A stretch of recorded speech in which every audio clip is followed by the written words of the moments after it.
Huomenta. Se on Oskari tässä.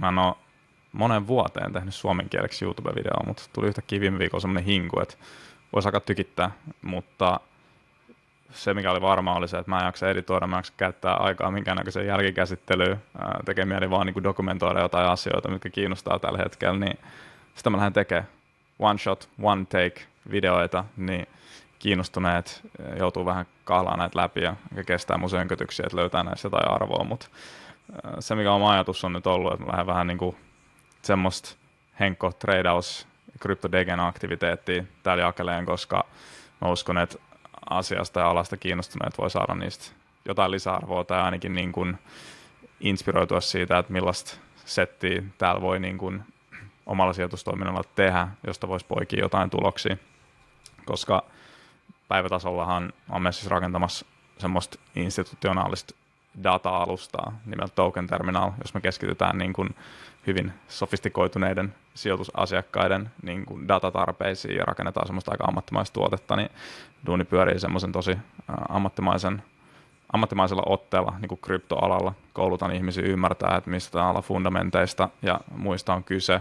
Tuossa muutama viikko taaksepäin mun mielestä niin kuin, muun muassa Bloombergin webinaarissa juttelee asiasta ja aika paljon niin kuin vastaavien firmojen kanssa tulee tehtyä, niin se kulma pitkälti edustaa myös mun omaa pitkäjänteistä sijoitusstrategiaa, mikä on se, että sijoittaa asioihin ja assetteihin, joilla on pitkällä aikavälillä parhaat mahdolliset edellytykset performoida paremmin kuin markkina, ja jos on jotain niin kuin todellista arvoa siellä taustalla, niin kuin isot blue chip kryptoassetit, kuten joku Bitcoin, Ethereum ja muu, niin valtuussa portfoliossa niissä, mutta sitten mä tykkään aika paljon pitää myös hauskaa tuolla alalla, ja iso osa portfoliosta on hyvin riskisissä varoissa. Sijoittelen aika paljon, meihin tulee harrastettua aika paljon niin kuin airdrop-farmausta ja kaikkea muuta kivaa, joka pitää mielenkiinnon yllä, että vapaa-ajalla tulee tehtyä enemmän näitä degen-aktiviteetteja, ja niihin mä ajattelin sitten ehkä keskittyä tässä, koska tuntuu, että Suomessa ei ihan kauheasti kukaan puhu vielä kryptoalalla siitä, että mitä tuo pystyy tekemään,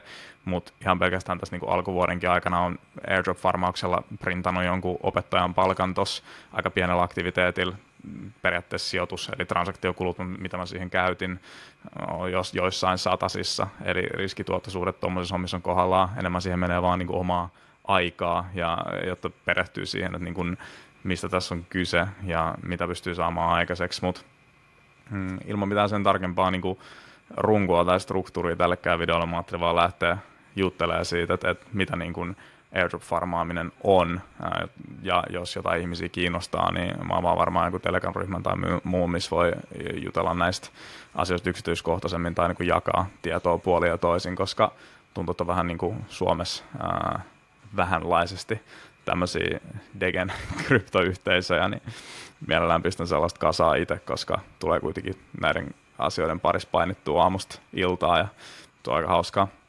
Mutta tosiaan airdrop-farmaamisesta, mitä mä ajattelin niin ihan muutaman sanan tähän sanoa, niin kryptoalalla, jos mietitään sitä isossa kuvassa, niin nämä on niin kuin, ne projektit, mitä sinne rakennetaan, niin nämä on niin internet-natiiveja bisneksiä.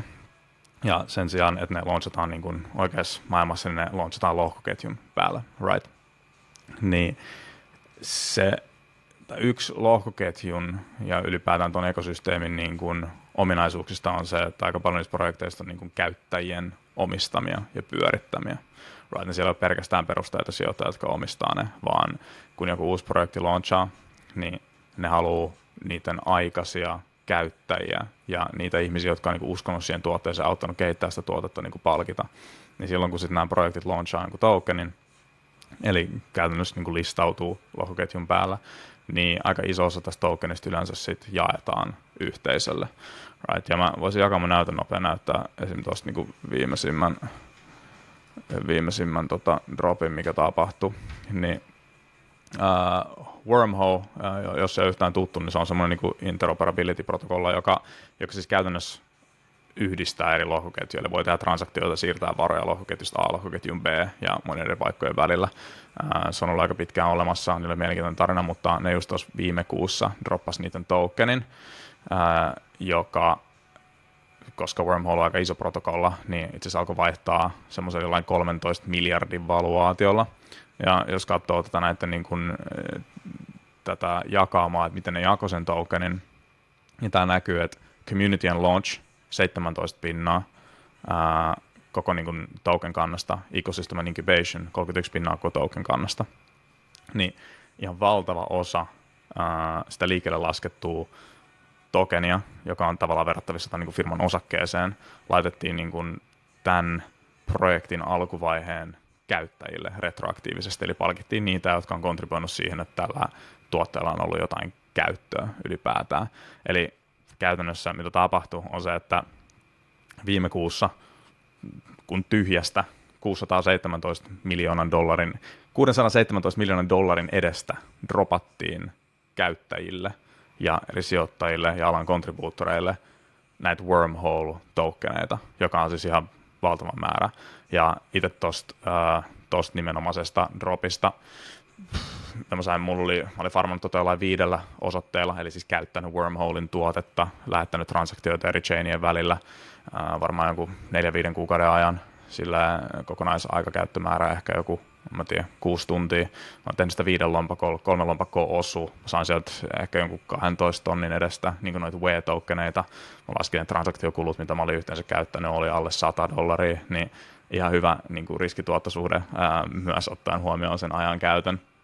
Ja toinen airdrop, mikä just vahvistui, on Drift Trade. Mä oon farmannut tätä nyt joku 4 kuukautta, varmaan parin lompakolla, ja ne pisti just ulos Drift token announcementin, että se on tulos ihan kohta. Snapshot on otettu, eli käytännössä on otettu kuva lohkoketjusta niistä käyttäjistä ja niiden aktiviteetista tiettyyn pisteeseen asti, jonka pohjalta niitä tullaan palkitsemaan.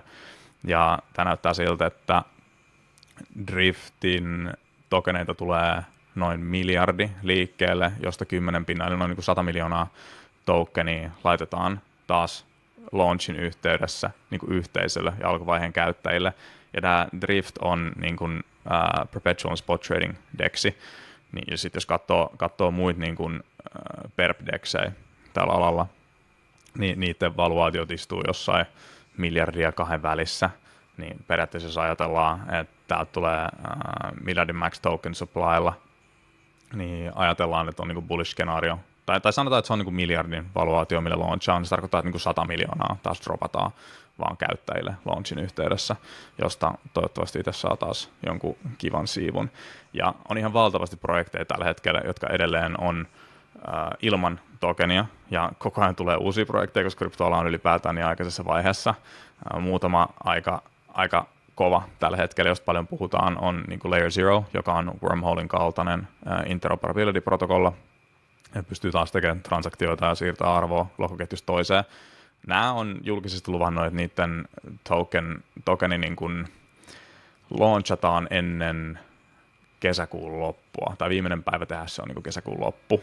Niin tämä on vähän niin kuin siinä rajamailla, että kuinka paljon tätä enää kerkeä farmaa, mutta kyllä mä edelleen itse farmaa tätä joka ikinen viikko, ja melkein kannattaisikin ylipäätään niin tutustua tähän tuotteeseen, ja jos on mitään tarvetta siirtää transaktioita ketjut toiselle, niin tehdä sitä Layer Zeron kautta, koska ei siinä ainakaan niin kuin mitään häviä, mutta kuin aika pieni transaktiokului.